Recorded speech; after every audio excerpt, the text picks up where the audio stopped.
Hello and welcome to the big picture. As the elections to the Lok Sabha is at its peak, a rash of books which have hit the stands in the last few days have created a sensation and is being increasingly used as political ammunition. The books by Sanjay Baru, former media advisor to Prime Minister Manmohan Singh during UPA 1, and former Coal Secretary PC Parak, who is also under investigation in the coal scam, especially have been occupying substantial media space both in print and on television for the last few days. There have also been other books which have been out in the market by journalists Paranjoy, Guha, Thakurta and Manoj Mitatu. However, they both have not acquired quite the sensational nature that the Baru and Parak books have. In both these books, Prime Minister's role is being scrutinized and the opposition parties, especially the BJP, has been using them to score political points. Meanwhile, questions are being raised about the timing of the release and also about whether Prime Minister has become a victim of sensationalism and political grandstanding.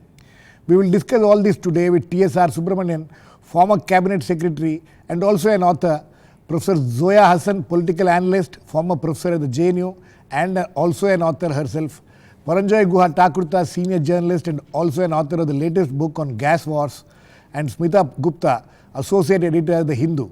Welcome to all of you. Mr. Subramanian, why do some books become so sensational?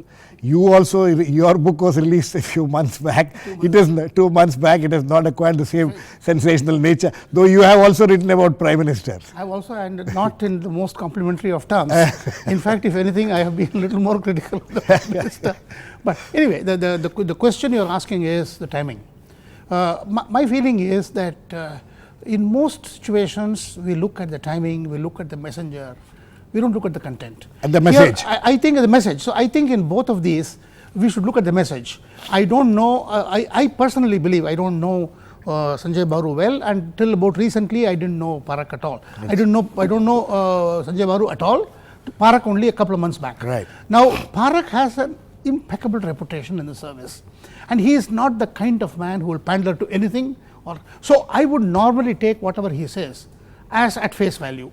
Baru also has a good reputation, and therefore I would rather look. Don't forget one thing, what they have said, I have said in 4 pages in my book, exactly the same thing. As most insiders know that the PM has been highly ineffective. I have used the word wimp in some context. Basically, he has not functioned like the Prime Minister of a 1 billion democracy, asserting himself. They have only given some substance to it. They have crossed the T's and dotted the I's. All that has been, and also the decisions were not entirely taken with the Prime Minister. There are so many other power centers in India, particularly one major one, very well known. So what is new? What is sensational about it? Except the verisimilitude. They were both in there, therefore they were eyewitness account. Otherwise, everybody else has. Smita, I would like to come to you. Smita, you know, as Mr. Subramanian says, that what is it that is new which has come out in these 2 books? Many of the observations made by both of them are something which has been in discussion in this country for quite some time. In fact, for the last 3, 4, 5 years, these issues have been discussed. Why have they become so important or so sensational, and why have they become a political ammunition at this point of time? Well, I think Mr. Subramanian is absolutely right that there's nothing very new in these 2 books, except for the fact that the books have been written by insiders, so they have a certain ring of authenticity. And the second point is they have become sensational because of the timing. They've come, the publication of these books has taken place in the midst of elections, and therefore they are being used by the opposition. Yeah. So it's just the elections which has created this kind of a sensation around it. Do you think that, you know, if these books were released 2 months earlier or 2 months later, it wouldn't have had the same kind of impact, or it wouldn't have been discussed as much as they're being discussed today? Well, 2 months before certainly might have also got some resonance, but certainly after the elections they would have very little relevance, I feel. Okay. I mean.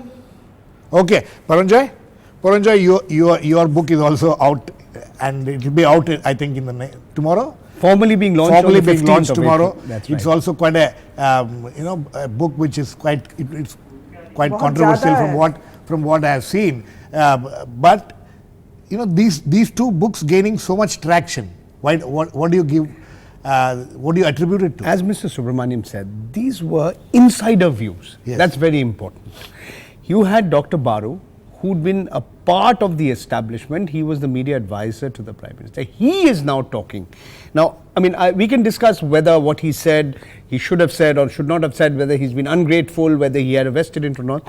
But the timing is very, very clear. Whether it's Mr. P.C. Parak's book or Sanjay Baru's book, the timing is because people believe this is the best time. There's a lot of interest in matters political, and you are, after all, commenting here on the role of the Prime Minister. Now, I mean, I can tell you the reason why I terminated an agreement I had with a publisher and decided to publish my book, though I'd been working on it for 4.5 years, is because of the timing. Because this issue of gas, wars and, you know, crony capitalism and the Ambanis has become very, very timely, because these are topics or issues that are being discussed avidly because in the run-up to the elections. Commercial value. Yeah, sure, of course there is a commercial. You want to sell the book. Of course. You want more people to read the book too. Read the book and more people, you want to sell the book. It's about commercial value. You want more people to read it. Absolutely. Any author wants it. And you know, if you're going to be happy going to your bank, I don't think there should be a problem. No, you know, I mean, maybe the word commerce is sounds a little dirty, but no. I mean, let me clear. The reason why I wanted the book out, because I think there's a lot of interest in these subjects at this juncture. And as Smita rightly pointed out, 2 months after the elections, I don't think there would be similar interest in some of these issues. Even 2 months earlier? No, 2 months earlier, yes, Maybe. but not 2 months later.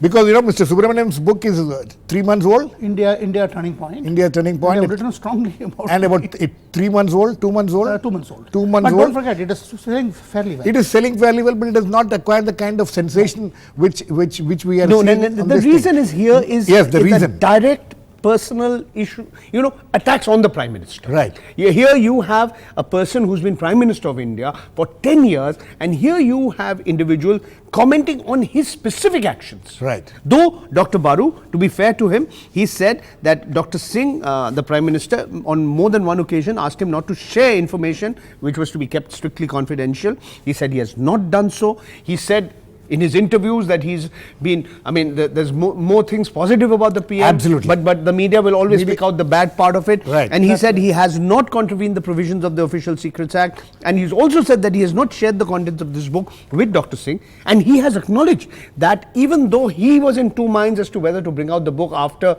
the elections or before, the publishers were keen wanted on bringing it out. Absolutely. Zoya? And it's not a crime. It's not a crime, of course. Zoya?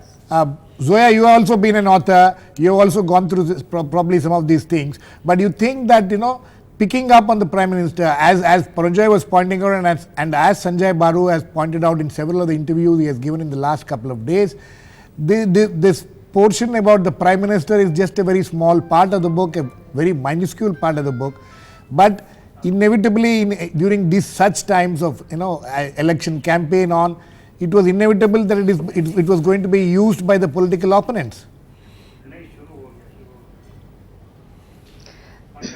You know, Paranjoy Guha Thakurta made the point that he has also published a book, right. But there's a difference between Paranjoy publishing a book and the media advisor right. to the Prime Minister, because he's had access to privileged information. For him to publish the book at this time has a completely different meaning, significance and implications.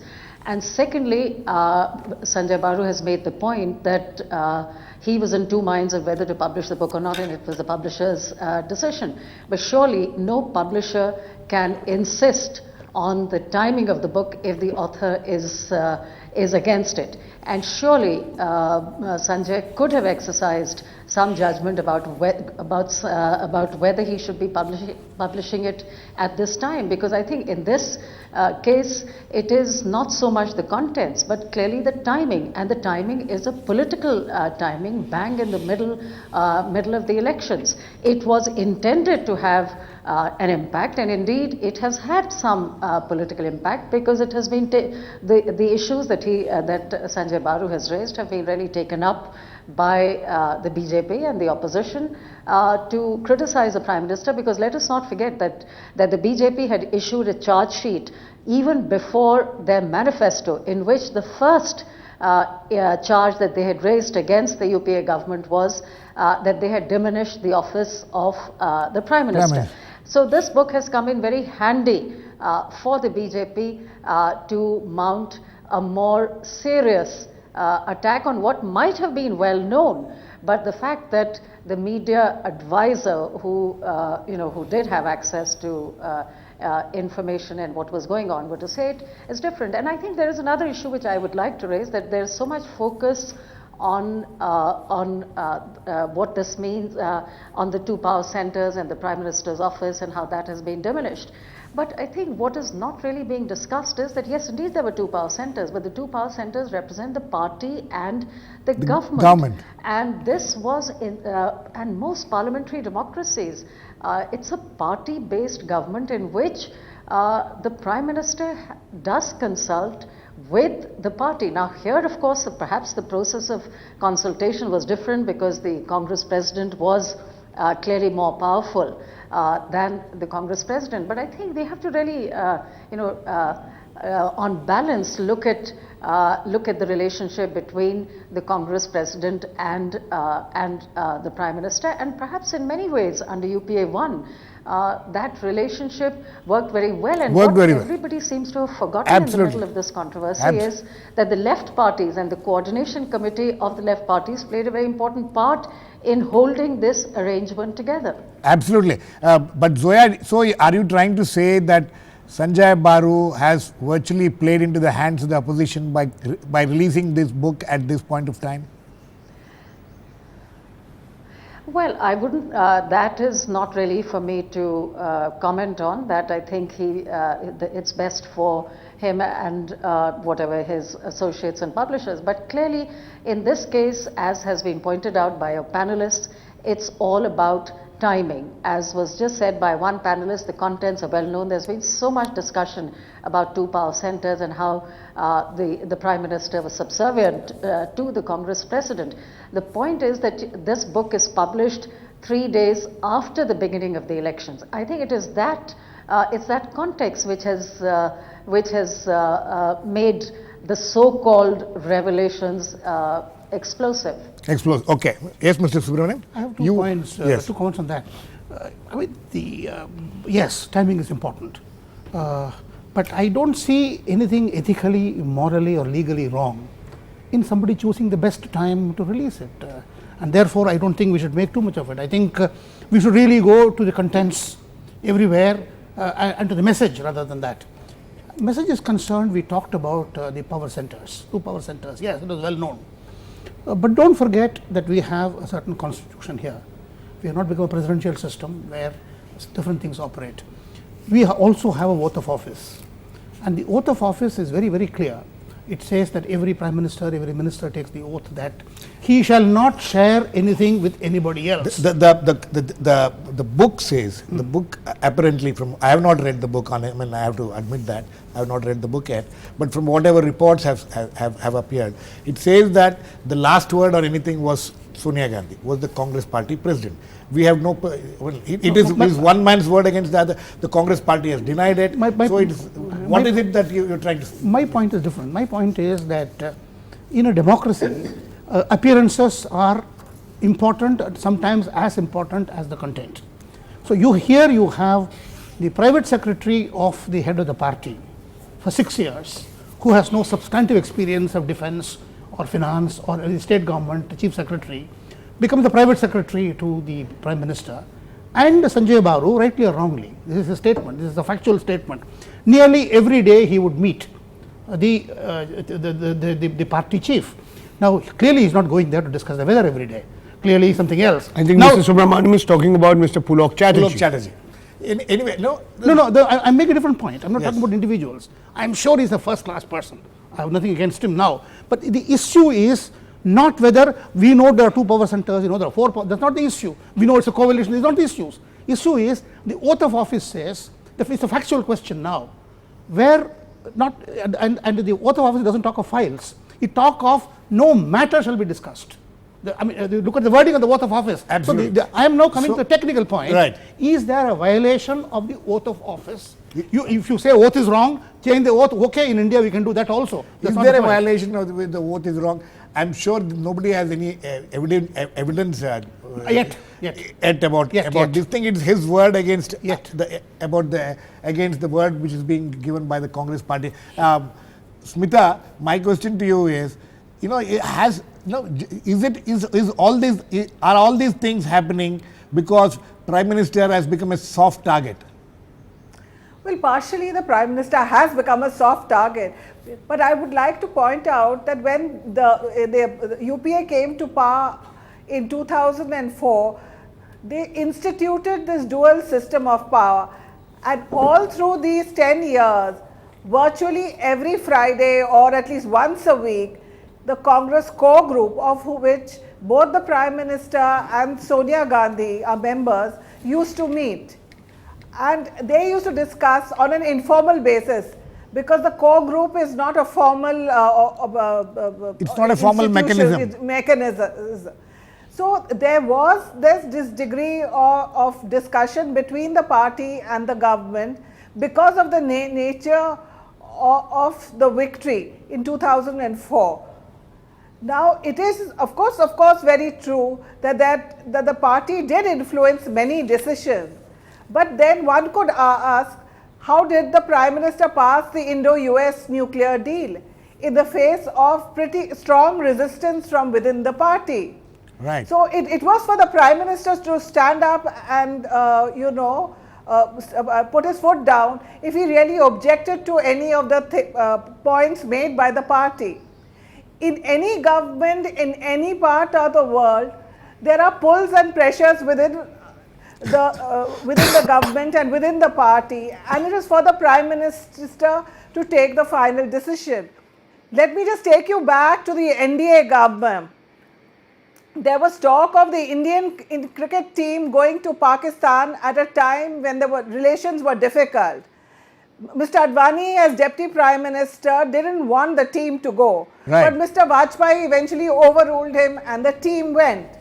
On the other hand, Mr. Vajpayee, after the 2002 Gujarat riots, Right. Pulled up Mr. Modi and reminded him of Raj Dharm. But at the Goa National Executive of the BJP at the end of the year, Mr. Vajpayee bowed down to the party. Right. So all this.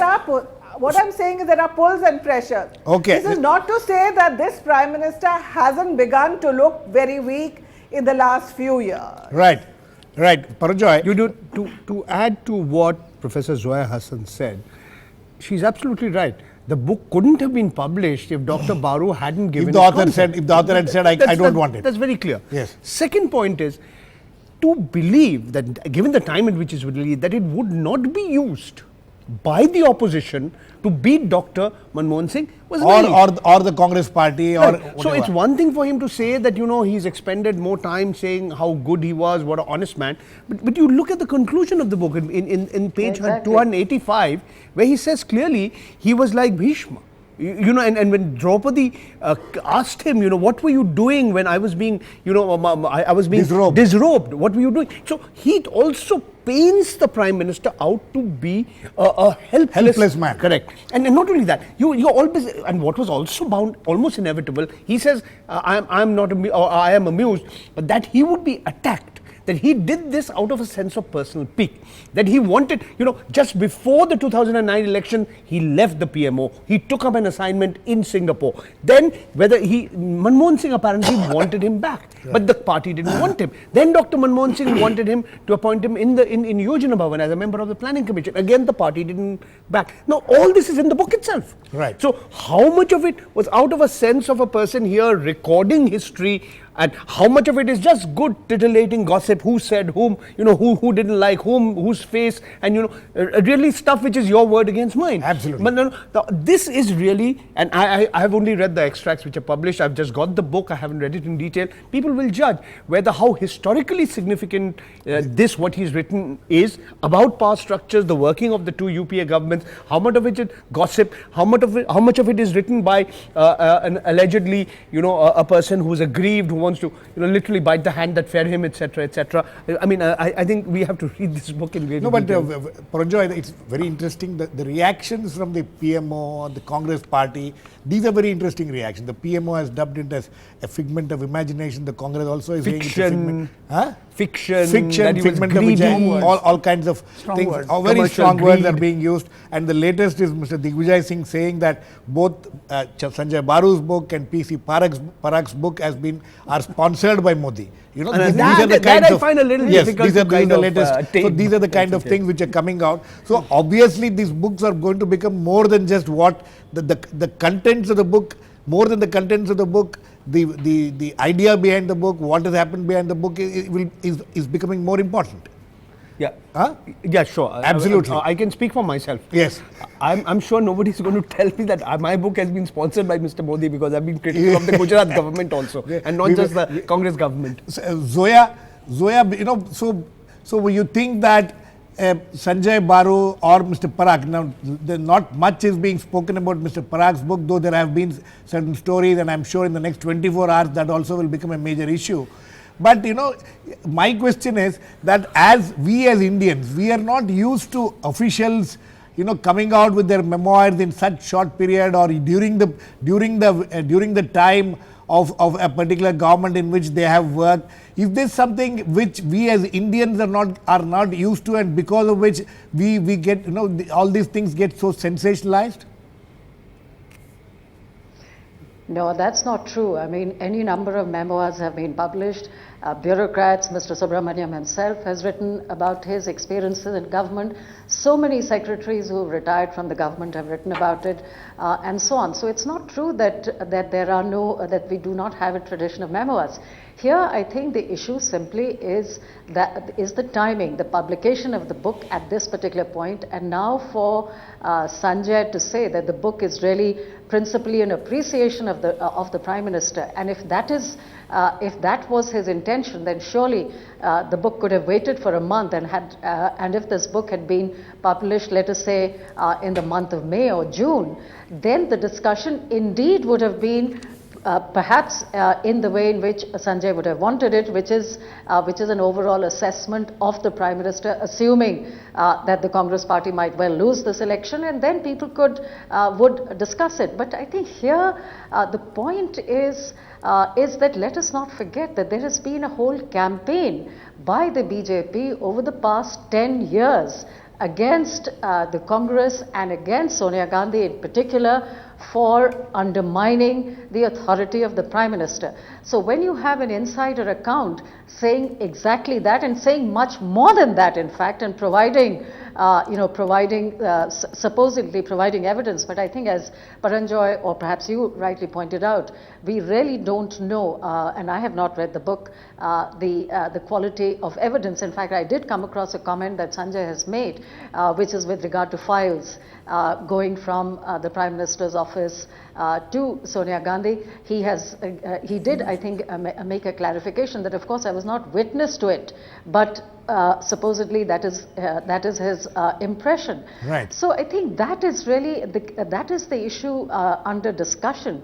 But and there's so much sort of bad blood about it, largely because after all he was working for the Prime Minister, and he was known to be very close yes, in fact, to the Prime Minister. Absolutely. And it was also very known that the Prime Minister was very fond of Sanjay Baru. Now for him to then publish this in the middle of the election, which embarrasses the Prime Minister, it embarrasses the party that he has, which appointed him Prime Minister. Surely there are issues that one could very legitimately raise about the way in which this has been done. Yes, Paranjoy. One brief intervention, Dr. Sanjay Baru saw the way the Prime Minister worked, very close quarters, even the Mari biscuits that he ate. Everything is given there in excruciating detail. The difference is, in the case of Mr. P.C. Parakh, you could say that everything he said is known. He's been saying all this, what Dr. Baru has said is also known. But Mr. Parakh had that extra obligation. He wanted to clear his name. He was, after all, named in a first information report filed by the CBI in one of the coal allotment cases. So in his case, it was more than just, personal memoirs. That was one part of the story. But I think it was equally, there was a compulsion in him. And I can say, because I met him and talked to him, he wanted his name cleared. He wanted it all on the record. And you'll find that unlike Dr. Baru's book, Mr. P.C. Parakh's book is filled with annexures of documents and letters, so that he shows how people like Shibu Soren, Dasari Narayan Rao, how they tried to trash him, how they ensured that the Prime Minister's own decision to have public auctions of coal blocks didn't take place. Are these also, Mr. Subramanian, so Parakh's book also same kind of questions on timing will be raised? Maybe have been raised. As you say, probably it has been raised. You mentioned some names just now. I know Parakh fairly well, or at least I know of him very well. His 36 years record, he has not bothered about anybody. No, that's not the point. My point is, he would not have timed it for the elections. My point is on that I'm quite sure. My point is this. When he's still under investigation, right, Paranjoy? He's still under investigation. There is a first information report. There is a first information report, which means that he's still under investigation. Charge sheet has not been filed, but under investigation. He's under investigation. The P is recorded.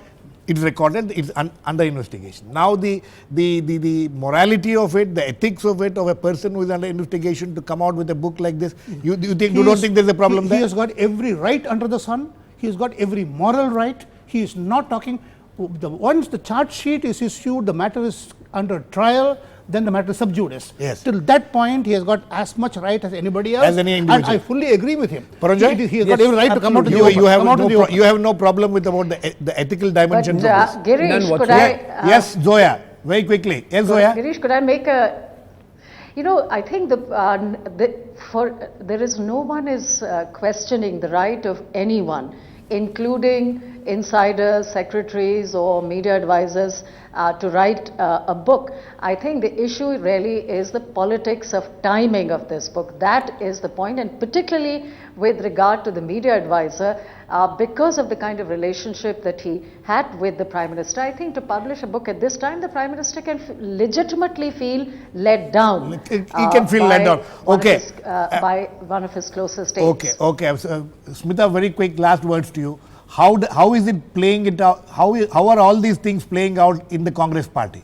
And one very important thing which I want you to answer also, do you think that these controversies will have any significant impact on the results of the election either way? No.